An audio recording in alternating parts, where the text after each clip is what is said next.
sveikinusi su jumis iš Krokuvos. Su Matu einame į traukinių stotį. Šiandieną išvažiuojame iš Krokuvos, važiuojame į Osvencimą. Osvencimas tai lenkiškai Osvencimas, o vokiškai tai Aušvicas.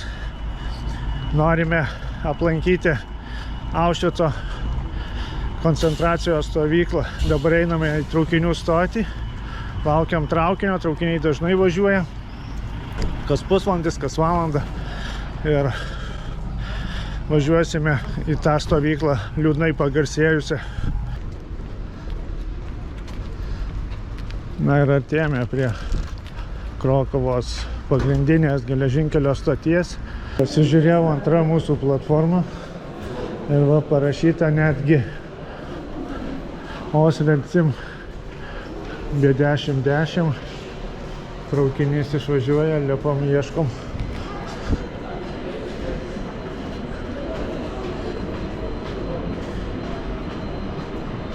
Spėsim į tą patį.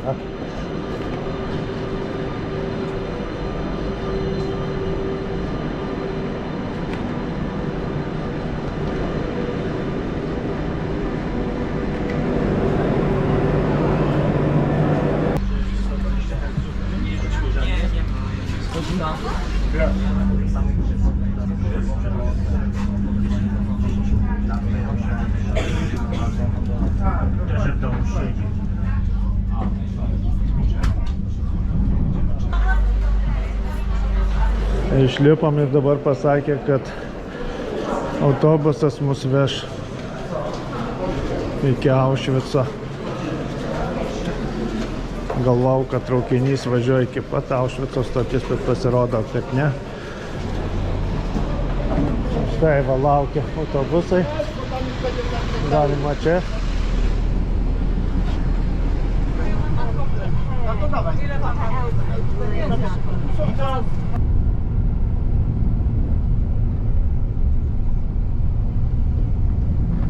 Atvykome į Osvencimą, prieiname link stovyklos jau. Kas yra? Artėjame prie stovyklos. Matai, labai juokinga. O kaip tik reikia susikaupti, o jisai juokiasi. Va bėgiai istoriniai seni, kuriais galbūt veždavo pasmerktuosius. Priėjome Aušvico stovyklą, žmonių labai daug. Reikės susigaudyti, kur čia bilietus pirkti, kur čia stoti, eilių daug.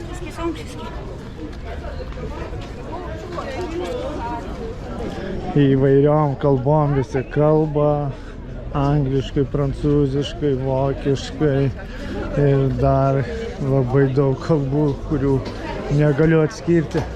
Nusipirkom bilietus, duoda tokius lipdukus, reikia prisiklijuoti, ir Matas prisiklijavęs, reikia pasakyti pavardę, vardą, ten į bilietus įrašo.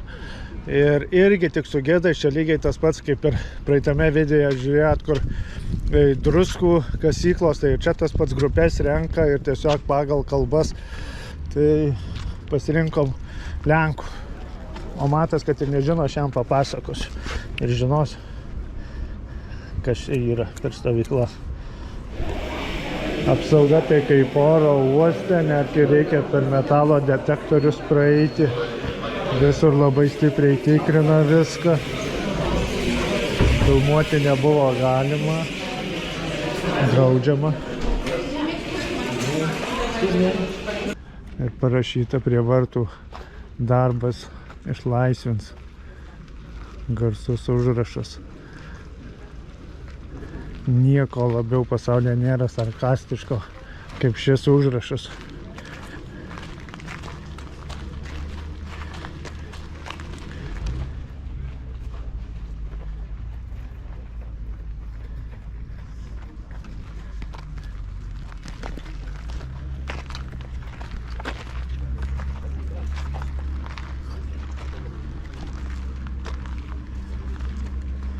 Pati pradžia stovyklos, tvora.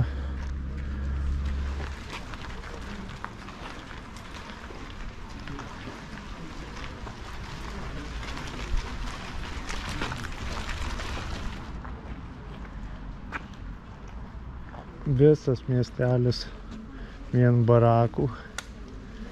Labai daug jų čia. Nėra tik tai šita stovykla, iš viso buvo 3 stovyklos, kurios priklausė Aušvico stovyklų grupiai. Tai koncentracijos stovykla, naikinimo stovykla ir darbo stovykla buvo 3 stovyklos. Čia mes dabar esam, kiek supratau, tai darbo stovykloje. Na ir pasakoja apie tai, kad iš viso šioje stovykloje buvo išžudyta apie 1,5 milijono žmonių. 1 milijonas maždaug žydų tautybės. Na, kitais duomenimis yra neoficialiais, kad iš viso čia buvo nužudyta apie 3 milijonai. Na ir čia parodo, iš kur veždavo į Aušvicą. Iš visokių miestų, netgi iš Minsko, iš Kauno yra, iš Rygos, iš Paryžiaus, iš daug iš visų Europos miestų veždavo į Aušvicą.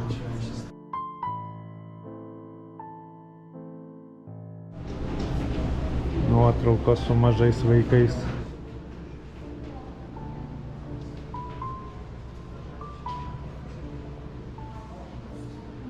Neskirstė visus, ar tu vaikas, ar senas. Visus grūsdavo į traukinius ir veždavo į šią mirties stovyklą. Ir štai likę nuo dujų bankės tuščios, kurias supildavo, tuos miltelius supildavo į būtent tas pirtis pro kaminą, pro kur ten pildavo pro kažkokius vamzdžius. Ir išlikę tuščių tų nuodų dėžių. Čia kas čia plaukai, visur plaukai žmonių.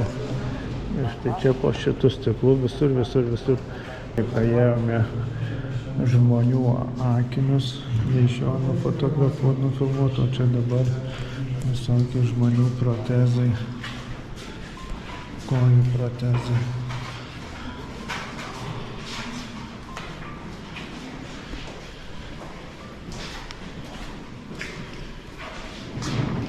Čia kalnas batų, kalnas avalynė žmonių, labai daug. Jie žudė žmonės ir atimdavo net avalynę, nors tie patys žmonės galėjo ne tiek prisiūti vokiečiam avalynės. Tiesiog neįtikėtina. Aukštakulnis netgi yra, vaikų bateliai, kūdikių batai. Štai vaikų apranga, lagaminai žmonių, su kuriais jie atvykdavo. Viskas yra išlikę. Aišku, čia tik tais maža dalis to, kas išliko.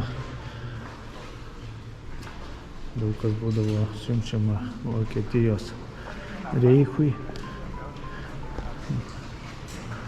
bet ne viskas spėjo jie įsiųsti. Štai kiek lagaminų. Žmonės atvyko, vežėsi daiktus, kiekvienas tikėjosi, kad jam pravers dar tie daiktai.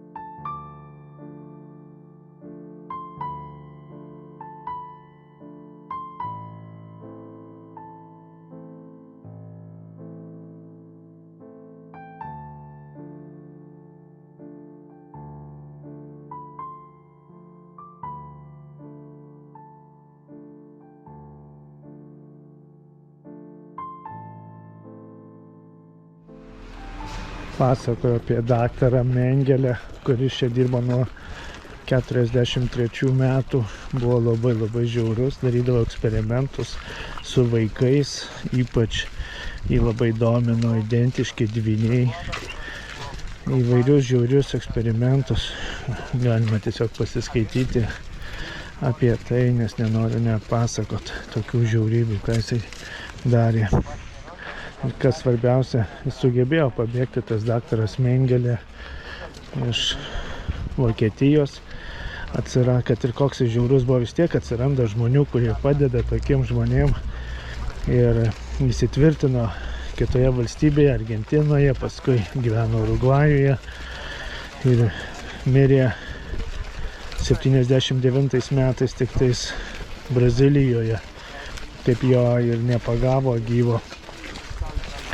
Tai man buvo 5 metai, kaip jisai mirė. Jau aš buvau gimęs, o jis dar gyveno. Nors šitokių žiaurybių jisai padarė šioje stovykloje. Štai čia yra ta siena mirties, prie kurios vesdavo pasmerktuosius ir nušaudavo.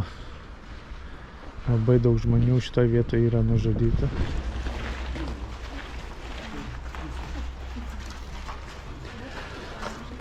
Štai šioje vietoje.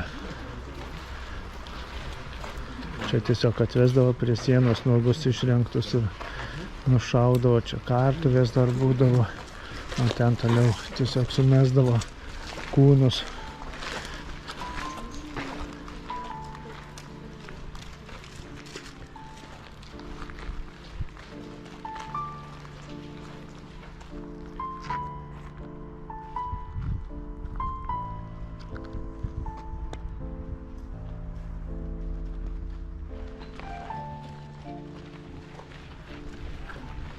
Kartuvės, tiesiog vamzdis, bėgis uždėtas ant stulpų ir šioje vietoje būdavo pakariami žmonės.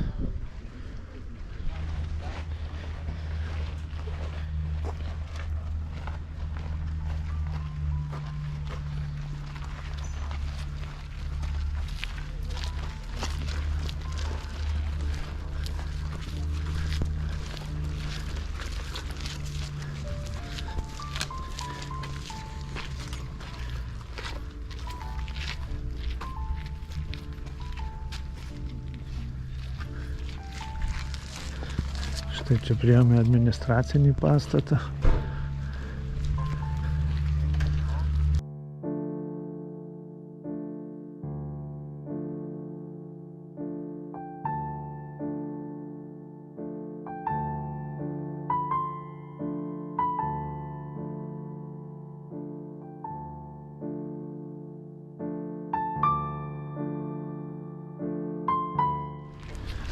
Įeiname į krematoriumą.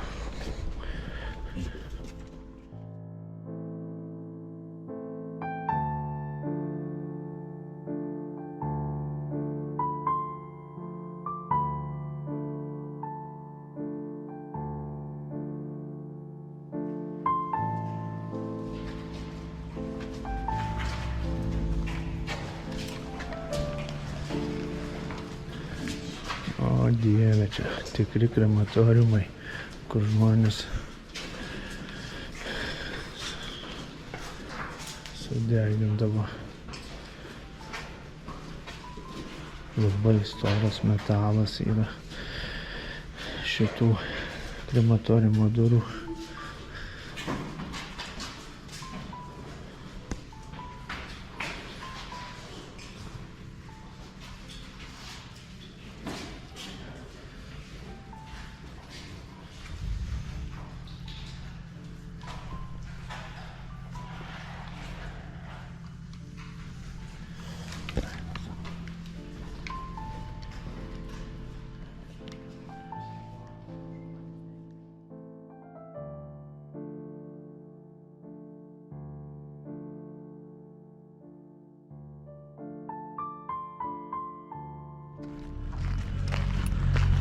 Dieną naktį veikdavo krematoriumui jūs. Netgi nepajėgdavo tiek sudegyti, kiek reikėdavo. jausmas toks niūrus, išties, kad ir žinai viskas, matęs filmuose, knygose skaitęs, bet realiai pabūti čia ir pamatyti ir pajausti tą jausmą, tokį pajausti kažkokį nors minimalų išgyvenimą tos atmosferos, kuri buvo 40-45 metais. Tai visai kas kita. Visi tikėjosi, kad tokie dalykai daugiau nepasikartos pasaulio istorijoje, bet kartojasi ir toliau. Žmonija dar nedaugo, kad pasikeistų. Atvykome į antrą stovyklą, kuri priklauso tam pačiam Aušvicui. Labai didelė, labai. Ir va šitie bėgiai yra, kuriais atvykdavo traukinių ešalonai, atveždavo žmonės.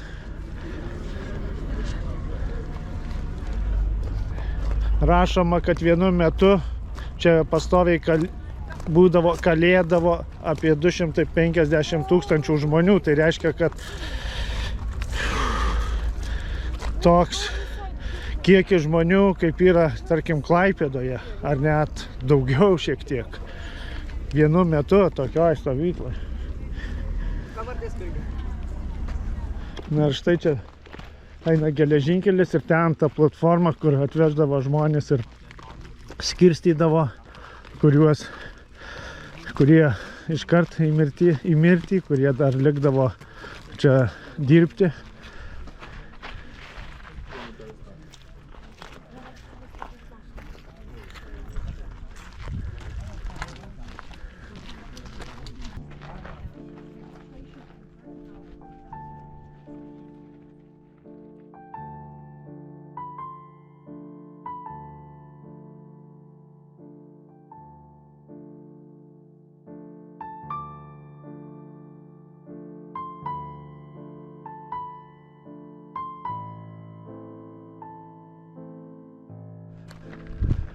Na ir čia varydavo žmonės kaip kokius gyvulius.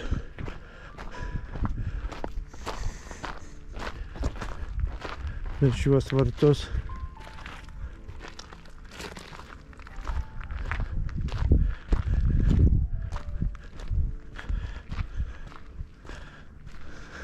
Šimtai tūkstančių žmonių praėjo šiuo keliu ir iš tų 100 000 tik tais vienetai liko gyvi. Štai vaikai, senelė.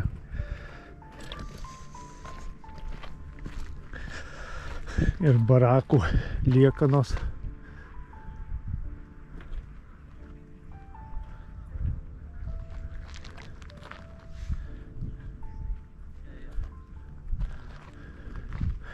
Pati stovykla labai didelė.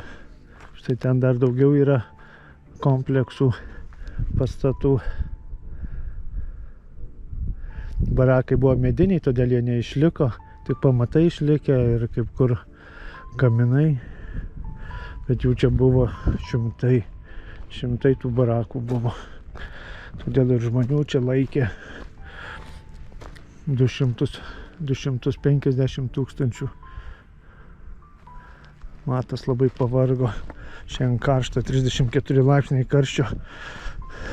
Apeisime pagrindinės vietas. Tiesiog prisilietėme prie šios jau pasaulio tragedijos ir buvo galimybė atvykti čia ir visą tai pamatyti savo akimis.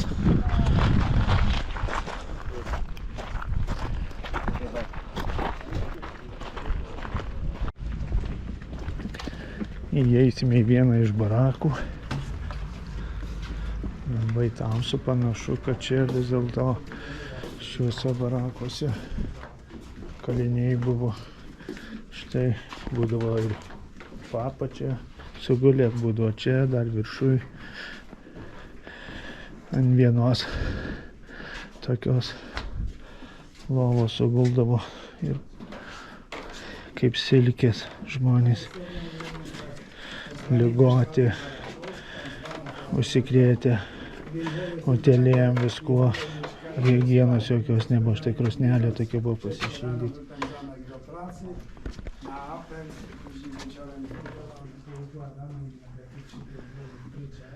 Tokiam vienam barakė 100 žmonių tilpdavo.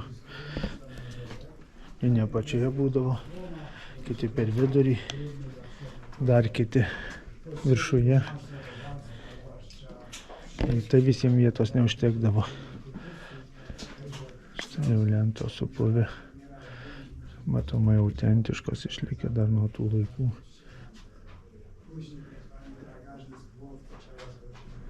Ir štai čia prausykla tokia, kur jie galėdavo apsiprausti. Bent jau minimalūs tokie higienos dalykai buvo visiškai minimalūs. Žmonės čia ir mirdavo. Kiekvieną dieną išneždavo mirusius iš tokio barako. Visada buvo ligotų, nusilpusių. Jiem maisto trūkdavo, visiems imunitetai buvo silpni. Žmonės dažnai mirdavo.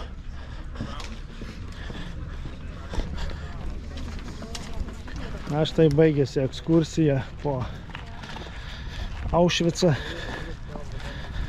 Ir iki kitų video su jumis atsisveikinu. Linksmesnių ir gražesnių. Likit sveiki. Iki kito karto. Ate.